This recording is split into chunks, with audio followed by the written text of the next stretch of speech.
Les éditions Télème présentent un enregistrement intégral de Là-bas de Joris Karl Huysmans, lu par Julien Tiphaine. Chapitre 1. Tu y crois si bien à ces idées-là, mon cher, que tu as abandonné l'adultère, l'amour, l'ambition, tous les sujets apprivoisés du roman moderne pour écrire l'histoire de Gilles de Rais. Et après un silence, il ajouta : « Je ne reproche au naturalisme ni ses termes de ponton, ni son vocabulaire de latrine et d'hospice, car ce serait injuste et ce serait absurde. D'abord, certains sujets les hèlent. Puis, avec des gravats d'expression et du brai de mots, l'on peut exaucer d'énormes et de puissantes œuvres. L'Assommoir, de Zola, le prouve. Non, la question est autre. Ce que je reproche au naturalisme, ce n'est pas le lourd badigeon de son gros style, c'est l'immondice de ses idées. Ce que je lui reproche, c'est d'avoir incarné le matérialisme dans la littérature, d'avoir glorifié la démocratie de l'art. Oui, tu diras ce que tu voudras, mon bon, mais tout de même, quelle théorie de cerveau malfamé, quel miteux et étroit système. Vouloir se confiner dans les buanderies de la chair, rejeter le suprasensible, dénier le rêve, ne pas même comprendre que la curiosité de l'art commence là où les sens cessent de servir. Tu lèves les épaules ? Mais voyons, qu'a-t-il donc vu ton naturalisme dans tous ces décourageants mystères qui nous entourent ? Rien. Quand il s'est agi d'expliquer une passion quelconque, quand il a fallu sonder une plaie, déterger même le plus bénin des bobos de l'âme, il a tout mis sur le compte des appétits et des instincts. Rut et coup de folie, ce sont là ses seules diathèses. En somme, il n'a fouillé que des dessous de nombril et banalement divagué dès qu'il s'approchait des zen. C'est un hernière de sentiments, un bandagiste d'âme, et voilà tout. Puis, vois-tu, Durtal, il n'est pas qu'inexpert et obtus, il est fétide, car il a prôné cette vie moderne atroce, vanté l'américanisme nouveau des mœurs, abouti à l'éloge de la force brutale, à l'apothéose du coffre-fort. Par un prodige d'humilité, il a révéré le goût nauséeux des foules et, par cela même, il a répudié le style, rejeté toute pensée altière, tout élan vers le surnaturel et l'au-delà. Il a si bien représenté les idées bourgeoises qu'il semble, ma parole, issu de l'accouplement de Lisa, la charcutière du ventre de Paris, et de Homais. « Matin, tu y vas, toi ?» répondit Durtal d'un ton piqué. Il ralluma sa cigarette, puis « Le matérialisme me répugne tout autant qu'à toi. Mais ce n'est pas une raison pour nier les inoubliables services que les naturalistes ont rendus à l'art, car enfin, ce sont eux qui nous ont débarrassés des inhumains fantoches du romantisme et qui ont extrait la littérature d'un idéalisme de ganache et d'une inanition de vieilles filles exaltées par le célibat. En somme, après Balzac, ils ont créé des êtres visibles et palpables, et ils les ont mis en accord avec leurs alentours. Ils ont aidé au développement de la langue commencé par les romantiques. Ils ont connu le véritable rire et ont eu parfois même le don des larmes. Enfin, ils n'ont pas toujours été soulevés par ce fanatisme de bassesse dont tu parles. Si, car ils aiment leur siècle et cela les juge. Mais que diable, ni Flaubert ni les deux Goncourt ne l'aimaient leur siècle. Je te l'accorde. Ils sont, ceux-là, de probes et de séditieux et de hautains artistes. Aussi, je les place tout à fait à part. J'avoue même, et sans me faire prier, que Zola est un grand paysagiste et un prodigieux manieur de masse et truchement de peuple. Puis il n'a, Dieu merci, pas suivi jusqu'au bout dans ses romans les théories de ses articles qui adulent l'intrusion du positivisme en l'art. Mais chez son meilleur élève, chez Rosny, le seul romancier de talent qui se soit en somme imprégné des idées du maître, c'est devenu, dans un jargon de chimie malade, un laborieux étalage d'érudition laïque, de la science de contremaître. Non, il n'y a pas à dire. Toute l'école naturaliste, telle qu'elle vivote encore, reflète les appétences d'un affreux temps. Avec elle, nous en sommes venus à un art si rampant et si plat que je l'appellerais volontiers le cloportisme. Puis quoi? Relis donc ces derniers livres. Qu'y trouves-tu? Dans un style en mauvais vers de couleur, de simples anecdotes, des faits divers découpés dans un journal, rien que des contes fatigués et des histoires véreuses, sans même l'étai d'une idée sur la vie, sur l'âme qui les soutiennent. J'en arrive, après avoir terminé ces volumes, à ne même plus me rappeler les incontinentes descriptions, les insipides harangues qu'ils renferment. Il ne me reste que la surprise de penser qu'un homme a pu écrire 300 ou 400 pages alors qu'il n'avait absolument rien à nous révéler, rien à nous dire. Tiens, des Hermies, si c'était égal, parlons d'autre chose, car nous ne nous entendrons jamais bien sur ce naturalisme dont le seul nom t'affole. Voyons, et cette médecine Mattei, que devient-elle? Tes fioles d'électricité et tes globules soulagent-ils au moins quelques malades? Ils guérissent un peu mieux que les panacées du Codex, ce qui ne veut pas dire que leurs effets soient continus et sûrs. Du reste, ça ou autre chose. Sur ce, je file, mon bon, car 10 heures sonnent et ton concierge va dans l'escalier éteindre le gaz. Bonsoir, à bientôt, n'est-ce pas? Quand la porte fut refermée, Durtal jeta quelques pelletées de coke dans sa grille et se prit à songer. Cette discussion avec son ami l'irritait d'autant plus qu'il se battait depuis des mois avec lui-même et que des théories, qu'il avait crues inébranlables, s'entamaient maintenant, s'effritaient peu à peu, lui emplissaient l'esprit comme de décombres. En dépit de leur violence, les jugements de De Hermy le troublaient. Certes, le naturalisme, confiné dans les monotones études d'êtres médiocres, évoluant parmi d'interminables inventaires de salons et de champs, conduisait tout droit à la stérilité la plus complète si l'on était honnête ou clairvoyant, et, dans le cas contraire, au plus fastidieux des rabâchages, aux plus fatigantes des redites. Mais Durtal ne voyait pas, en dehors du naturalisme, un roman qui fût possible, à moins d'en revenir aux explosibles fariboles des romantiques, aux œuvres lanugineuses des Cherbulier et des Feuillet, ou bien encore aux lacrymales historiettes des Teurier et des Sand. Alors quoi? Et Durtal se butait, mis au pied du mur, contre des théories confuses, des postulations incertaines, difficiles à se figurer, malaisées à délimiter, impossibles à clore. Il ne parvenait pas à se définir ce qu'il sentait. Ou bien, il aboutissait à une impasse dans laquelle il craignait d'entrer.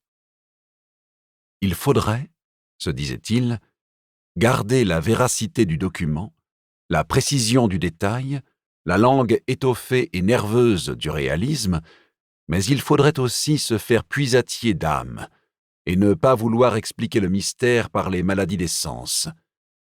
Le roman, si cela se pouvait, devrait se diviser de lui-même en 2 parts, néanmoins soudées, ou plutôt confondues, comme elles le sont dans la vie, celle de l'âme, celle du corps, et s'occuper de leurs réactifs, de leurs conflits, de leur entente.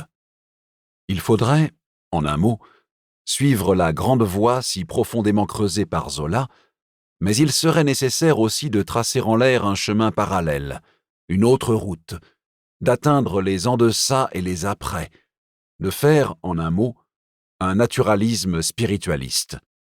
Ce serait autrement fier, autrement complet, autrement fort. Et personne ne le fait pour l'instant, en somme. Tout au plus pourrait-on citer, comme se rapprochant de ce concept, Dostoïevski. Et encore, est-il bien moins un réaliste surélevé qu'un socialiste évangélique, cet exorable Russe. En France, à l'heure présente, dans le discrédit où sombre la recette corporelle seule, il reste 2 clans. le clan libéral, qui met le naturalisme à la portée des salons en l'émondant de tout sujet hardi, de toute langue neuve, et le clan décadent qui, plus absolu, rejette les cadres, les alentours, les corps même, et divague, sous prétexte de causettes d'âme, dans l'inintelligible charabia des télégrammes. En réalité, celui-là se borne à cacher l'incomparable disette de ses idées sous un ahurissement voulu du style.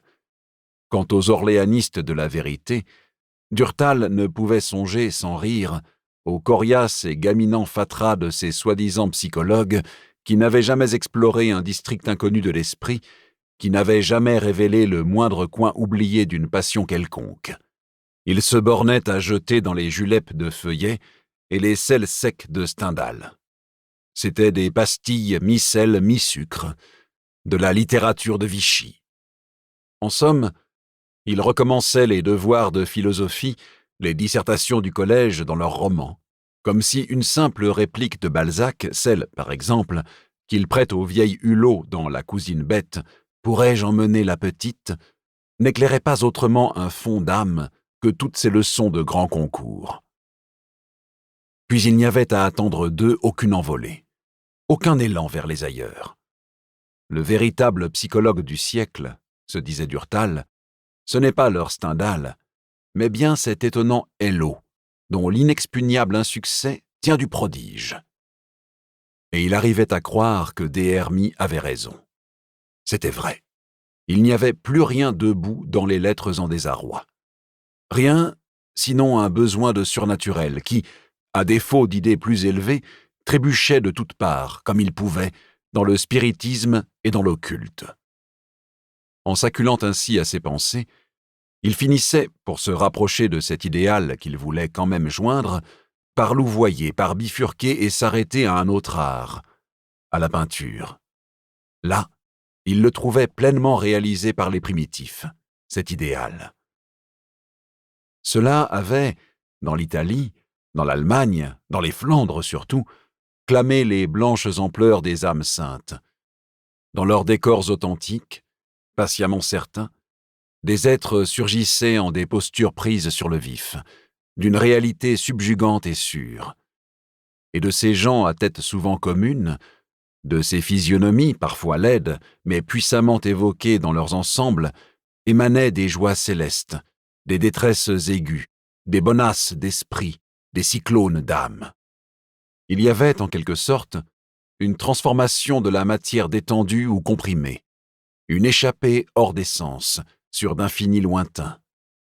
La révélation de ce naturalisme, Durtal l'avait eue l'an passé, alors qu'il était, moins qu'aujourd'hui pourtant, excédé par l'ignominieux spectacle de cette fin de siècle. C'était en Allemagne, devant une crucifixion de Matthias Grunewald. Et il frissonna dans son fauteuil et ferma presque douloureusement les yeux. Avec une extraordinaire lucidité, il revoyait ce tableau, là, devant lui, maintenant qu'il l'évoquait. Et ce cri d'admiration qu'il avait poussé en entrant dans la petite salle du musée de Cassel, il le hurlait mentalement encore, alors que, dans sa chambre, le Christ se dressait, formidable, sur sa croix, dont le tronc était traversé en guise de bras par une branche d'arbre mal écorcée qui se courbait, ainsi qu'un arc sous le poids du corps. Cette branche semblait prête à se redresser et à lancer par pitié, loin de ce terroir d'outrages et de crimes, cette pauvre chair que maintenaient vers le sol les énormes clous qui trouaient les pieds. Démanchés, presque arrachés des épaules, les bras du Christ paraissaient garrottés dans toute leur longueur par les courroies enroulées des muscles. L'aisselle éclamée craquait. Les mains grandes ouvertes brandissaient des doigts hagards qui bénissaient quand même, dans un geste confus de prières et de reproches.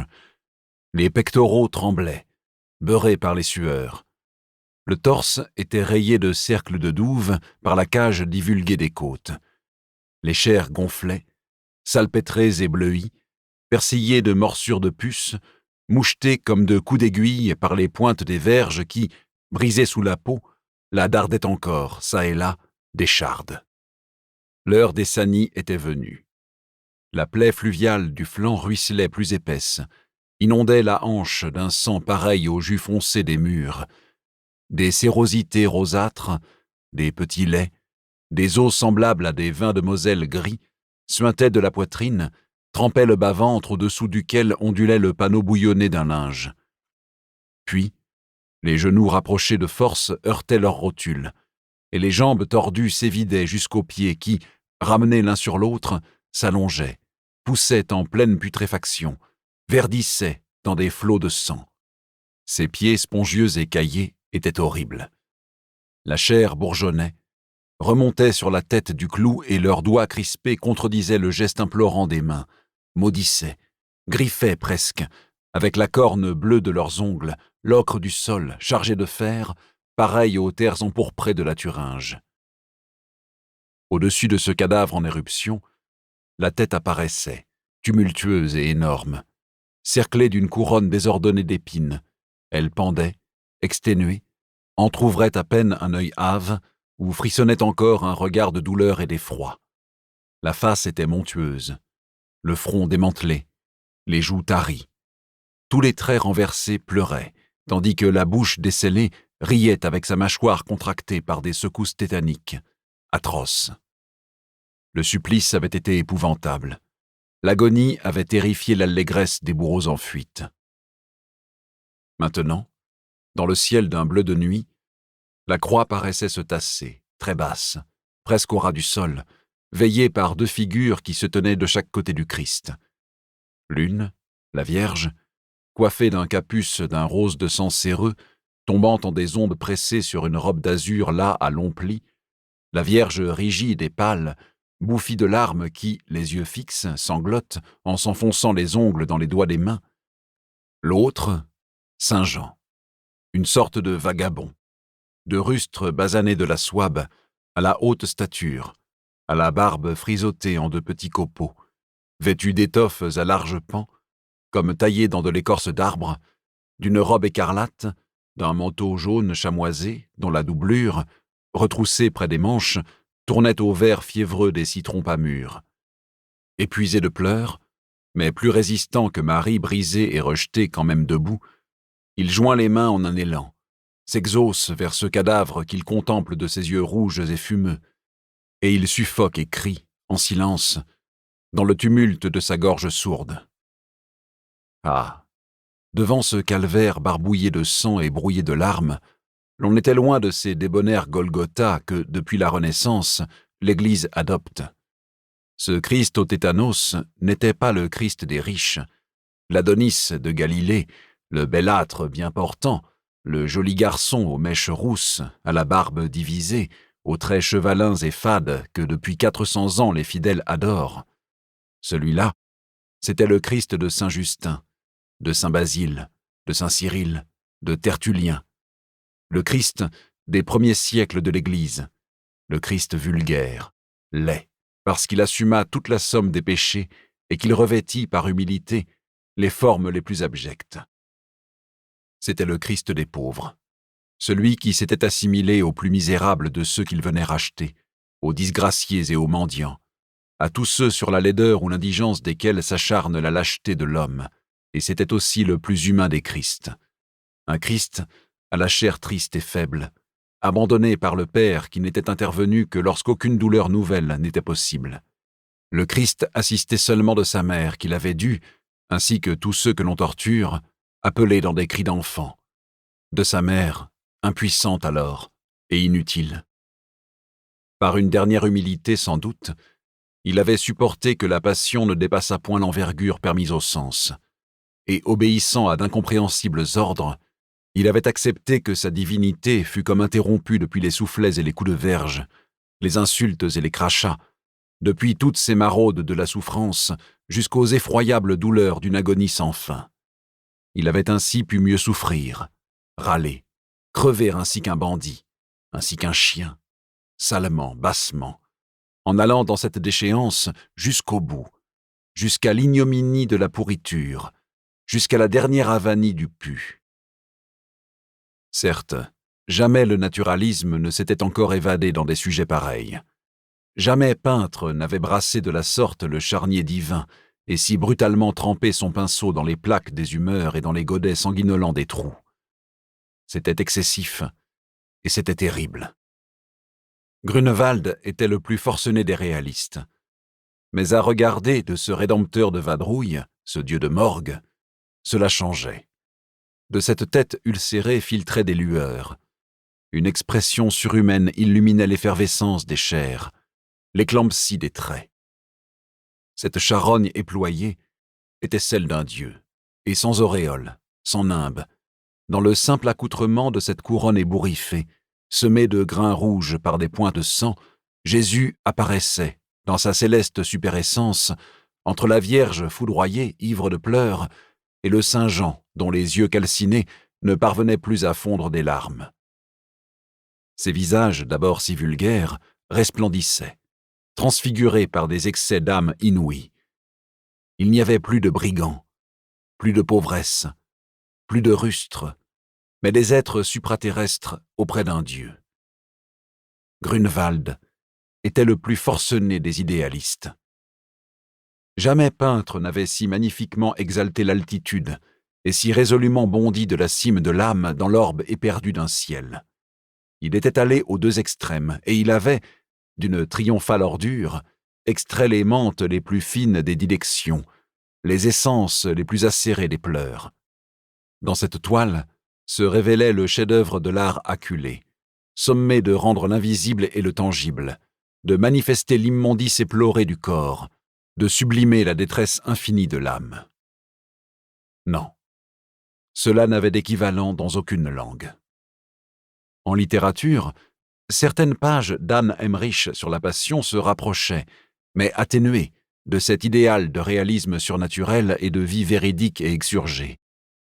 Peut-être aussi certaines effusions de Ruysbrock, s'élançant en des jets géminés de flammes blanches et noires, rappelaient-elles, pour certains détails, la divine abjection de Grunewald. Et encore non. Cela restait unique, car c'était tout à la fois hors de portée et à ras de terre. Mais alors, se dit Durtal, qui s'éveillait de sa songerie, mais alors, si je suis logique, j'aboutis au catholicisme du Moyen-Âge, au naturalisme mystique. Ah non, par exemple. Et si, pourtant. Il se retrouvait devant cette impasse dont il s'écartait alors qu'il en percevait l'entrée. Car il avait beau s'ausculter, il ne se sentait soulevé par aucune foi. Décidément, il n'y avait de la part de Dieu aucune prémonition. Et lui-même manquait de cette nécessaire volonté qui permet de se délaisser, de glisser, sans se retenir, dans la ténèbre des immutables dogmes.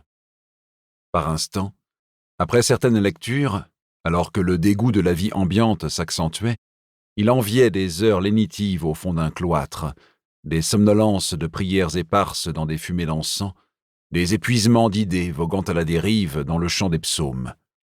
Mais pour savourer ces allégresses de l'abandon, il fallait une âme simple, allégée de tout déchet, une âme nue, et la sienne était obstruée par des boues, macérées dans le jus concentré des vieux guano. Il pouvait se l'avouer, ce désir momentané de croire pour se réfugier hors des âges sourdait bien souvent d'un fumier de pensées mesquines, d'une lassitude de détails infimes mais répétés, d'une défaillance d'âme transie par la quarantaine, par les discussions avec la blanchisseuse et les gargotes, par des déboires d'argent, par des ennuis de termes. Il songeait un peu à se sauver dans un couvent, ainsi que ces filles qui entrent en maison pour se soustraire aux dangers des chasses, aux soucis de la nourriture et du loyer, aux soins du linge. Resté célibataire et sans fortune, peu soucieux maintenant des ébats charnels, il maugréait, certains jours, contre cette existence qu'il s'était faite. Forcément, dans ces heures où, las de se battre contre des phrases, il jetait sa plume, il regardait devant lui et ne voyait dans l'avenir que des sujets d'amertumes et d'alarmes. Alors, il cherchait des consolations, des apaisements. Et il en était bien réduit à se dire que la religion est la seule qui sache encore penser, avec les plus veloutés des onguents, les plus impatientes des plaies. Mais elle exige en retour une telle désertion du sens commun, une telle volonté de ne plus s'étonner de rien, qu'il s'en écartait tout en l'épiant. Et en effet, il rôdait constamment autour d'elle, car si elle ne repose sur aucune base qui soit sûre, elle jaillit du moins en telles efflorescences que jamais l'âme n'a pu s'enrouler sur de plus ardentes tiges et monter avec elle, et se perdre dans le ravissement, hors des distances, hors des mondes, à des hauteurs plus inouïes. Puis, elle agissait encore sur Durtal par son art extatique et intime, par la splendeur de ses légendes, par la rayonnante naïveté de ses vies de saints. Il n'y croyait pas, et cependant, il admettait le surnaturel. Car, sur cette terre même, comment nier le mystère qui surgit chez nous, à nos côtés, dans la rue, partout quand on y songe?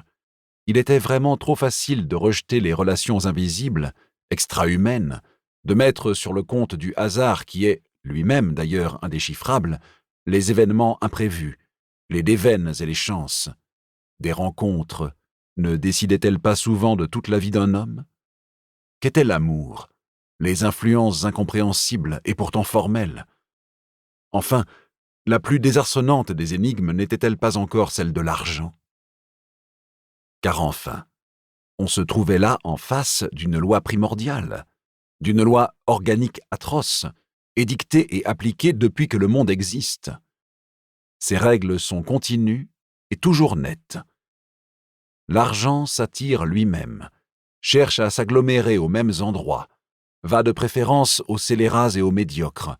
Puis, lorsque par une inscrutable exception, il s'entasse chez un riche dont l'âme n'est ni meurtrière ni abjecte, alors il demeure stérile, incapable de se résoudre à un bien intelligent, inapte même entre des mains charitables à atteindre un but qui soit élevé. On dirait qu'il se venge ainsi de sa fausse destination, qu'il se paralyse volontairement quand il n'appartient ni au dernier des aigrefins, ni au plus repoussant des mufles. Il est plus singulier encore quand, par extraordinaire, il s'égare dans la maison d'un pauvre. Alors, il le salit immédiatement s'il est propre, il rend lubrique l'indigent le plus chaste, agit du même coup sur le corps et sur l'âme, suggère ensuite à son possesseur un bas égoïsme, un ignoble orgueil, lui insinue de dépenser son argent pour lui seul, fait du plus humble un laquais insolent, du plus généreux un ladre. Il change en une seconde toutes les habitudes, bouleverse toutes les idées, métamorphose les passions les plus têtues en un clin d'œil.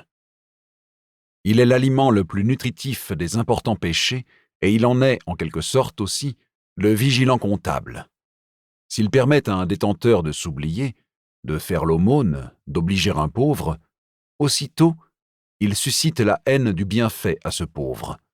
Il remplace l'avarice par l'ingratitude, rétablit l'équilibre, si bien que le compte se balance, qu'il n'y a pas un péché de commis en moins. Mais où il devient vraiment monstrueux, c'est lorsque, cachant l'éclat de son nom sous le voile noir d'un mot, il s'intitule le capital. Alors, son action ne se limite plus à des incitations individuelles, à des conseils de vols et de meurtres, mais elle s'étend à l'humanité tout entière. D'un mot, le capital décide les monopoles, édifie les banques, accapare les substances, dispose de la vie, peut, s'il le veut, faire mourir de faim des milliers d'êtres. Lui, pendant ce temps, se nourrit, s'engraisse, s'enfante tout seul dans une caisse, et les deux mondes à genoux l'adorent, meurent de désir devant lui, comme devant un dieu. Eh bien, ou l'argent, qui est ainsi maître des âmes, est diabolique, ou il est impossible à expliquer. Et combien d'autres mystères aussi inintelligibles que celui-là, combien d'occurrences devant lesquelles l'homme qui réfléchit devrait trembler. Mais, se disait Durtal, du moment que l'on patauge dans l'inconnu, pourquoi ne pas croire à la Trinité? Pourquoi repousser la divinité du Christ? On peut aussi facilement admettre le credo quia absurdum de saint Augustin et se répéter, avec Tertullien, que si le surnaturel était compréhensible, il ne serait pas le surnaturel, et que c'est justement parce qu'il outrepasse les facultés de l'homme qu'il est divin. Oh, et puis zut, en fin de compte, il est plus simple de ne point songer à tout cela. Et une fois de plus, il recula, ne pouvant décider son âme à faire le saut alors qu'elle se trouvait, au bord de la raison, dans le vide. Au fond, il avait vagabondé loin de son point de départ, de ce naturalisme si conspué par des hermies. Il revenait maintenant à mi-route, jusqu'à Grunewald, et il se disait que ce tableau était le prototype exaspéré de l'art. Il était bien inutile d'aller aussi loin, d'échouer sous prétexte d'au-delà dans le catholicisme le plus fervent. Il lui suffirait peut-être d'être spiritualiste pour s'imaginer le supranaturalisme, la seule formule qui lui convint. Il se leva, se promena dans sa petite pièce. Les manuscrits qui s'entassaient sur la table, ses notes sur le maréchal de Rais, dit Barbe-Bleue, le déridèrent. « Tout de même, fit-il presque joyeux, il n'y a de bonheur que chez soi et au-dessus du temps. Ah! S'écrouer dans le passé, revivre au loin, ne plus même lire un journal, ne pas savoir si des théâtres existent, quel rêve!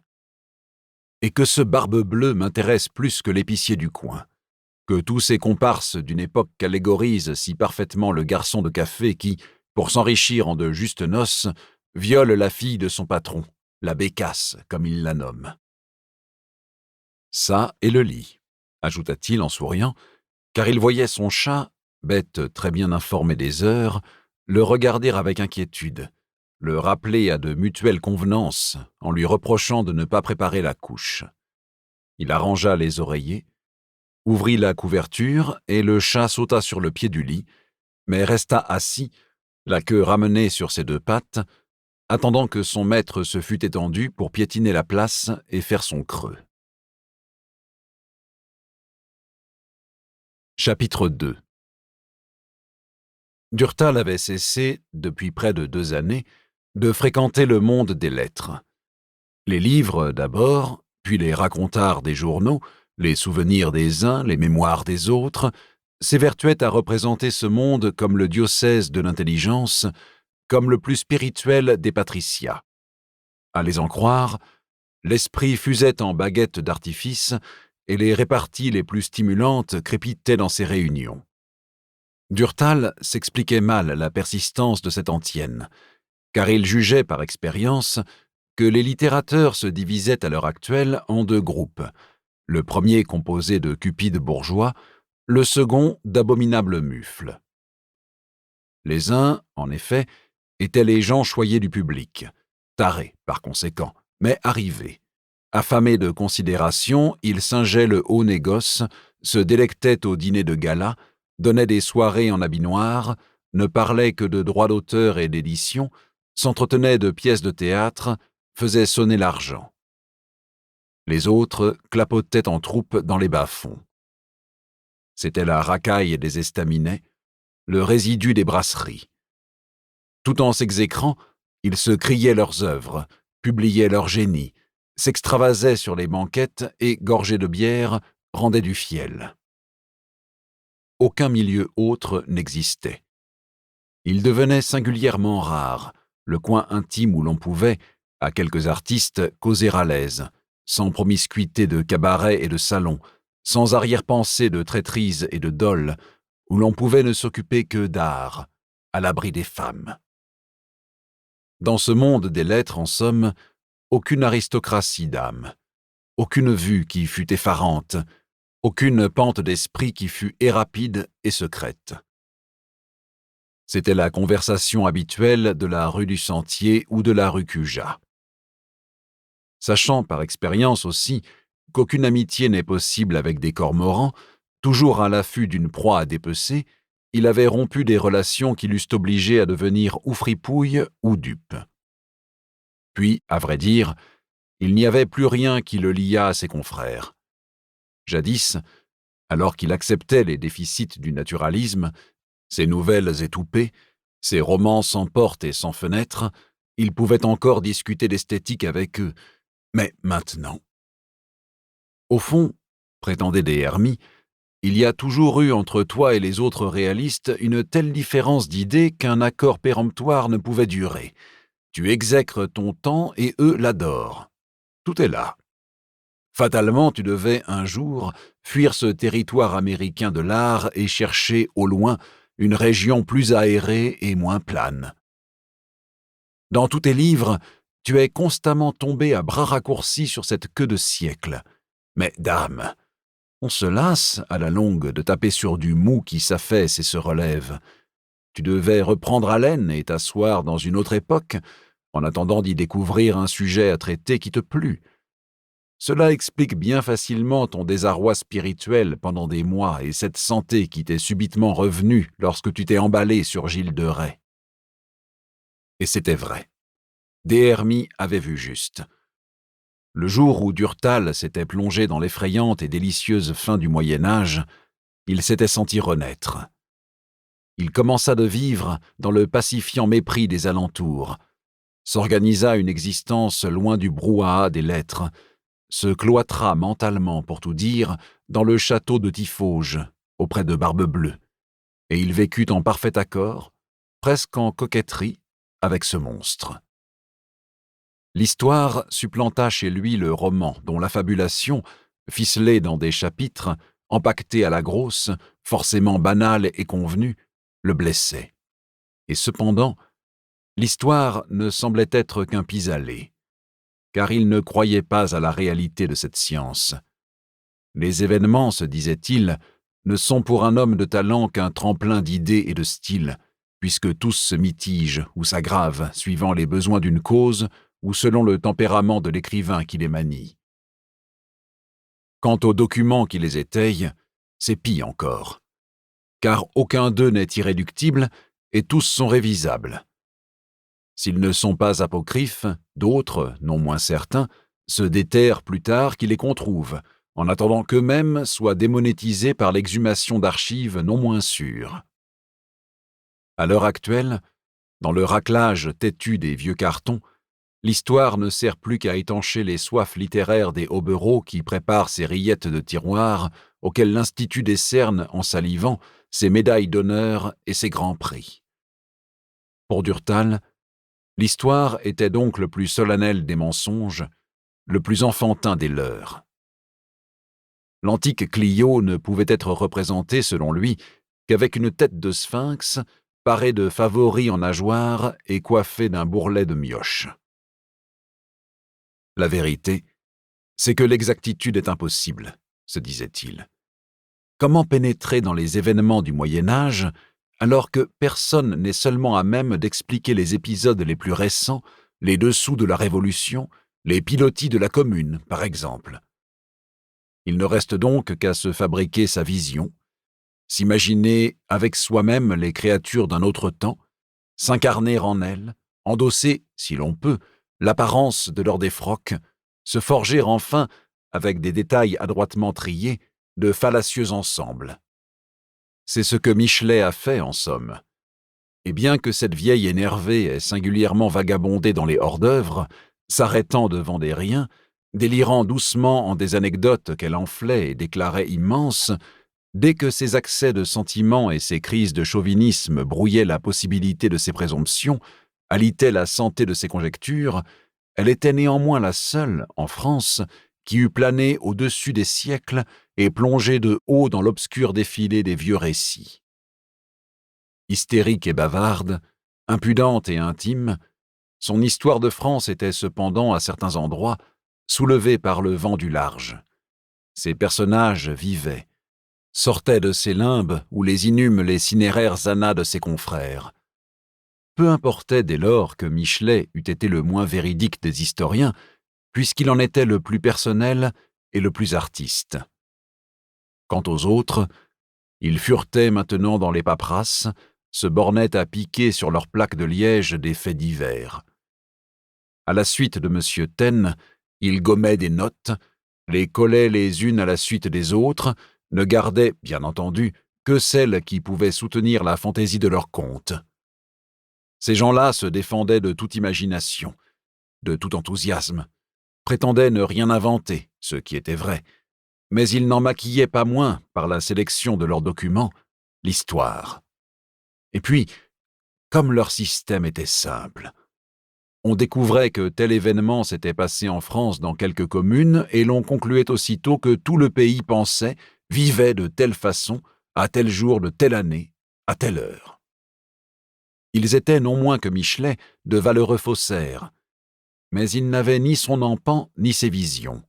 C'étaient les petits Merciers de l'histoire, des camelots, des notulateurs qui pointillaient sans donner un ensemble, comme font maintenant les peintres qui punaisent les tons, comme les décadents qui cuisinent des hachis de mots.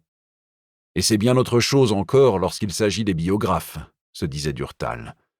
Ceux-là, ce sont les épileuses. Des gens ont écrit des livres pour démontrer que Théodora était chaste et que Jan Steen ne buvait point. Un autre a épucé Villon, s'est efforcé de démontrer que la grosse Margot de la ballade n'était pas une femme, mais bien l'enseigne d'un cabaret. Pour un peu, il représentait le poète ainsi qu'un homme bégueule et continent, judicieux et probe. On eût dit qu'en écrivant leur monographie, ces historiens appréhendaient de se déshonorer en touchant à des écrivains ou à des peintres dont la vie avait été cahotée par des bourrasques. Ils eussent sans doute désiré qu'ils fussent des bourgeois comme eux, le tout équipé d'ailleurs à l'aide de ces fameuses pièces que l'on épluche, que l'on détorque, que l'on trie. Cette école de la réhabilitation, toute puissante aujourd'hui, exaspérait Durtal. Aussi était-il bien certain de ne pas sombrer avec son livre sur Gilles de Rais dans la monomanie de ces affamés de la bienséance, de ces enragés de l'honnêteté. Pas plus qu'un autre, avec ses idées sur l'histoire, il ne pouvait prétendre à peindre un Barbe-Bleue exact, mais il était sûr au moins de ne pas l'édulcorer, de ne pas l'amollir dans des bains de langue tiède, de ne pas en faire ce médiocre dans le bien ou dans le mal qui plaît aux foules. Pour prendre son élan, il possédait en guise de tremplin une copie du mémoire au roi des héritiers de Gilles de Rais, les notes qu'il avait prises sur le procès criminel de Nantes dont plusieurs expéditions sont à Paris, des extraits de l'histoire de Charles VII, de Valet de Viriville, enfin la notice d'Armand Guéraud et la biographie de l'abbé Bossard. Et cela lui suffisait pour dresser debout la formidable figure de ce satanique qui fut, au XVe siècle, le plus artiste et le plus exquis, le plus cruel et le plus scélérat des hommes.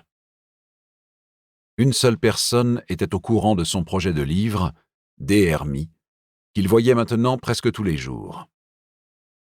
Il l'avait connu dans une maison des plus étranges, chez Chantelouve, l'historien catholique qui se vantait de recevoir à sa table tous les mondes. Et en effet, c'était une fois par semaine, l'hiver, dans son salon de la rue de Bagneux, le plus bizarre ramas de gens. Des cuistres de sacristie et des poètes de caboulot, des journalistes et des actrices, des partisans de la cause de Naundorf et des placiers en sciences louches. Cette maison était, en somme, située sur la lisière du monde clérical qui s'y rendait un peu comme en un mauvais lieu. L'on y dînait de façon tout à la fois biscornue et fine. Chantelouve était cordial, l'esprit grassouillet, d'entrain pressant. Il inquiétait bien un peu les analystes par un regard de bagne qui passait quelquefois sous les verres fumés de son binocle, mais sa bonhomie tout ecclésiastique désarmait les préventions. Puis la femme, à peine jolie mais bizarre, était très entourée. Elle demeurait cependant silencieuse, n'encourageait pas les propos assidus des visiteurs, mais elle était, ainsi que son mari, dénuée de bégueulisme. Impassible, presque hautaine, elle écoutait sans broncher les paradoxes les plus monstrueux, souriait, l'air absent, les yeux perdus au loin. Dans une de ces soirées où il fumait une cigarette, tandis que la Rousseille, récemment convertie, hurlait des stances au Christ, Durtal avait été étonné par la physionomie, par la tenue de Des Hermies, qui tranchait durement sur le débraillé des défroqués et des poètes, entassés dans le salon et la bibliothèque de Chantelouve. Au milieu de ces faces sournoises ou préparées, il apparaissait comme un homme singulièrement distingué, mais méfiant et rétif. Grand, fluet, très pâle, il fronçait des yeux rapprochés d'un nez fureteur et bref, des yeux qui avaient le bleu foncé de la pierre divine et son éclat sec. Ses cheveux étaient blonds, sa barbe, rasée sur les joues et taillée sous le menton en pointe, tournait au ton du liège. Il y avait en lui d'un Norvégien maladif et d'un Anglais rêche. Vêtu d'étoffes fabriquées à Londres, il semblait étriqué dans un complet quadrillé de couleur morne, serré à la taille, montant très haut, cachant presque la cravate et le col. Très soigné de sa personne, Il avait une manière à lui de retirer ses gants et de les faire imperceptiblement claquer en les roulant. Puis il s'asseyait, croisait ses longues jambes en tierce en se penchant tout d'un côté, à droite, retirait de sa poche gauche collée au corps une blague japonaise plate et gaufrée qui contenait son papier à cigarette et son tabac. Il était méthodique, en garde, froid comme une corde à puits devant les inconnus. Son attitude supérieure, et avec cela gênée, s'ajustait à ses rires blêmes et coupés courts. Il suscitait de sérieuses antipathies à première vue, et il pouvait les justifier par des mots vénéneux, des mutismes méprisants, des sourires rigoureux ou narquois. Il était respecté chez les Chantelouve, il y était surtout craint. Mais quand on le connaissait, on s'apercevait que, sous le verglas de cette mine, couvait une bonté réelle, une amitié peu expansive, mais capable d'un certain héroïsme. En tout cas, sûr. Comment vivait-il? Était-il riche ou seulement à l'aise? Personne ne le savait. Et lui-même, très discret envers les autres, ne parlait jamais de ses affaires. Il était docteur de la faculté de Paris, car Durtal avait vu par hasard son diplôme. Mais il parlait de la médecine avec un mépris immense, avouait s'être jeté, par dégoût d'une thérapeutique vaine, dans l'homéopathie qu'il avait délaissée à son tour pour une médecine bolognaise qu'il dénigrait.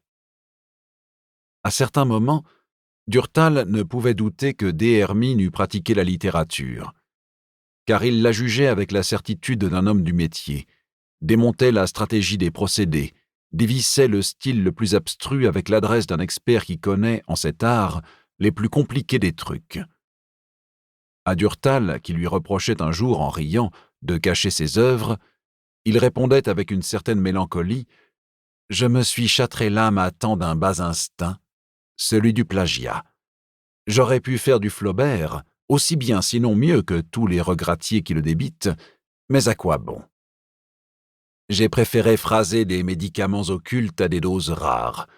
Ce n'est peut-être pas bien nécessaire, mais c'est moins vil. » Où il était surprenant, par exemple, c'était dans l'érudition. Il se révélait prodigieux, savait tout, était au courant des plus anciens bouquins, des plus séculaires coutumes, des découvertes les plus neuves. À force de s'acoquiner avec les extraordinaires épaves de Paris, il avait approfondi des sciences diverses et hostiles, car lui, si correct et si froid, on ne le rencontrait qu'en compagnie d'astrologues et de kabbalistes, de démonographes et d'alchimistes, de théologiens et d'inventeurs. Là des avances faciles et des improbables bonhomies des artistes, Durtal fut séduit par cet homme aux abords rentrés, aux détentes strictes et dures. L'excès des amitiés à fleur de peau qu'il avait subies justifiait cette attirance. Ce qui était moins explicable, c'est qu'avec ses goûts des relations excentriques, Des Hermies se fut pris d'affection pour Durtal, qui était en somme un sobre d'âme et un esprit rassis et sans outrance. Mais il avait sans doute éprouvé le besoin de se retremper, à certains moments, dans une atmosphère plus perspirable et moins chauffée. Puis, aucune de ces discussions littéraires qu'il aimait n'était possible avec ces agités qui délibéraient infatigablement, ne pensant qu'à leur génie, ne s'intéressant qu'à leur découverte, qu'à leur science. Comme Durtal, enfin isolé chez ses confrères, Des Hermies ne pouvait rien attendre, ni des médecins qu'il dédaignait, ni de tous ces spécialistes qu'il fréquentait. Il y avait eu, en somme, rencontre de deux êtres dont la situation était presque la même.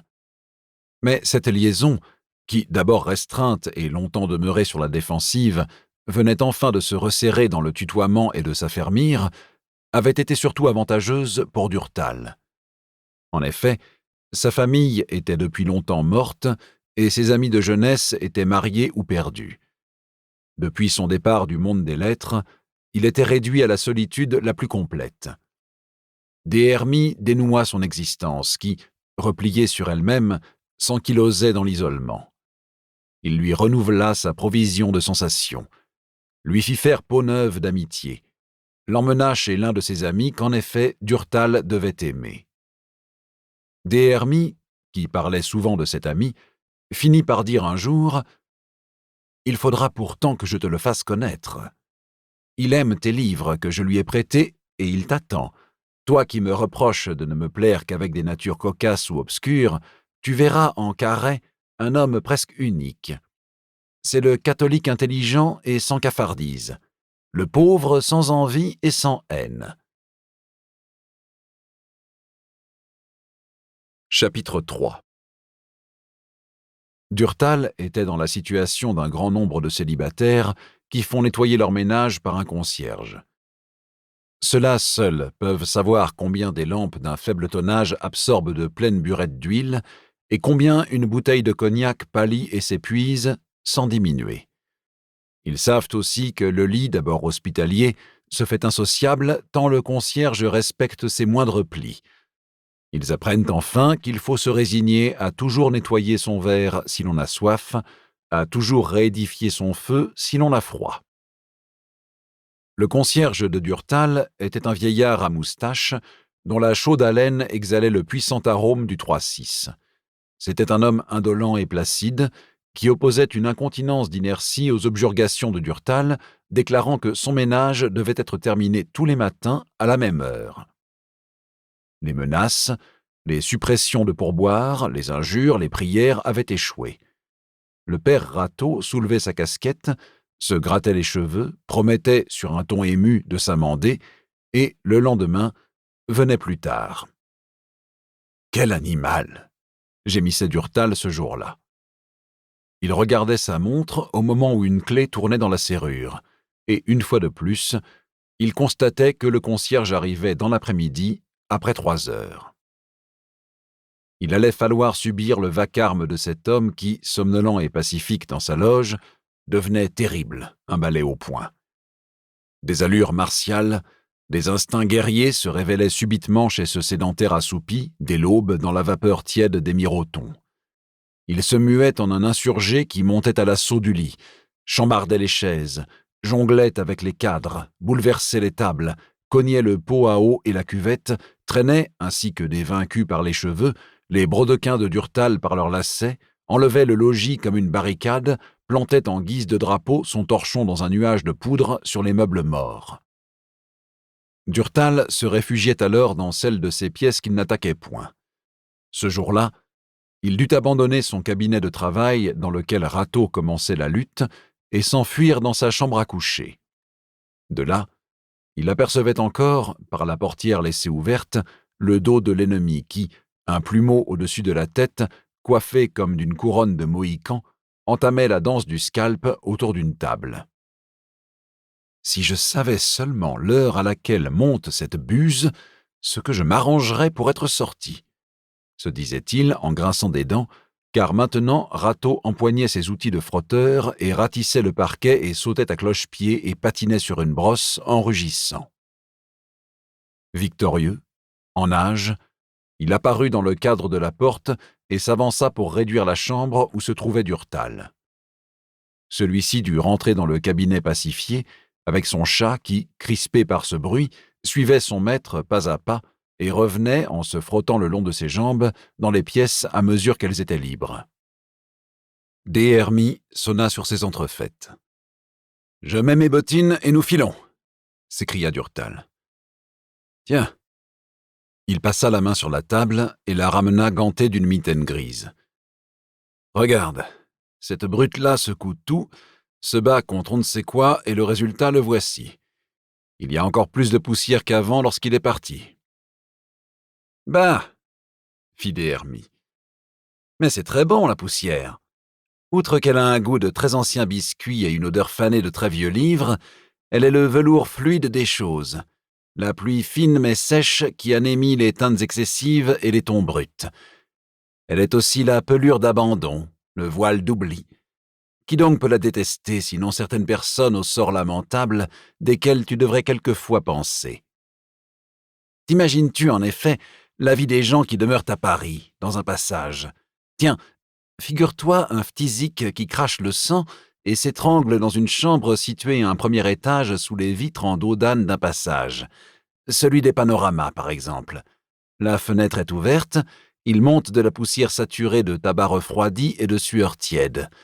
Le malheureux étouffe, supplie qu'on lui donne de l'air, l'on se précipite sur la croisée, Et on la referme, car comment l'aider à respirer si l'on ne le soustrait pas à la pulvérulence du passage en l'isolant? Hein? Cette poussière qui stimule les hémoptysies et les toux est moins bénigne que celle dont tu te plains? Mais tu es prêt? Nous descendons? Et quelle rue prenons-nous? Demanda Durtal. Des Hermies ne répondit point.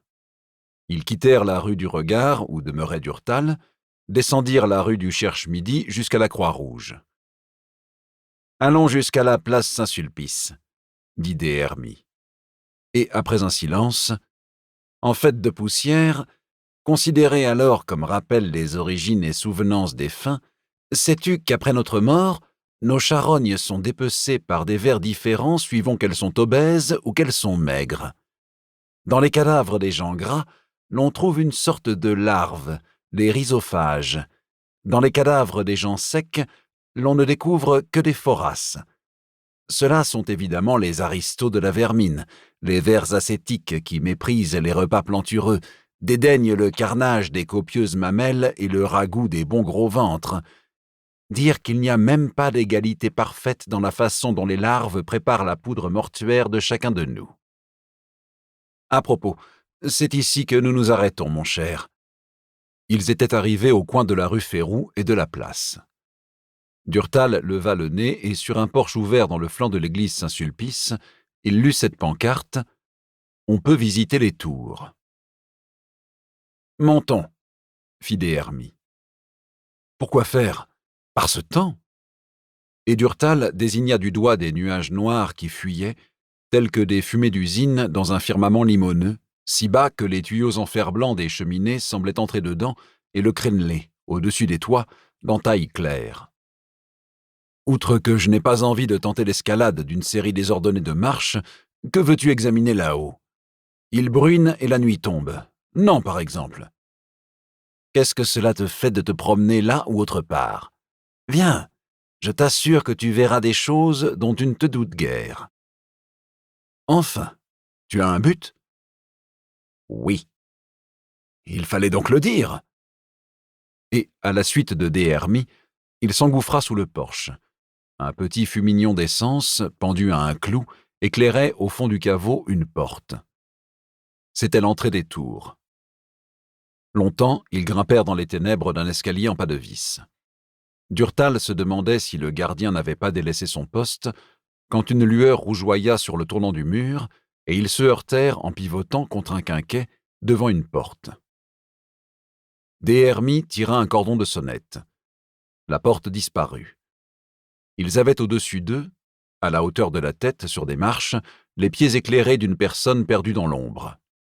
« Tiens, c'est vous, monsieur Des Hermies !» Et décrivant un arc de cercle, un corps de femme âgée se pencha dans la lumière.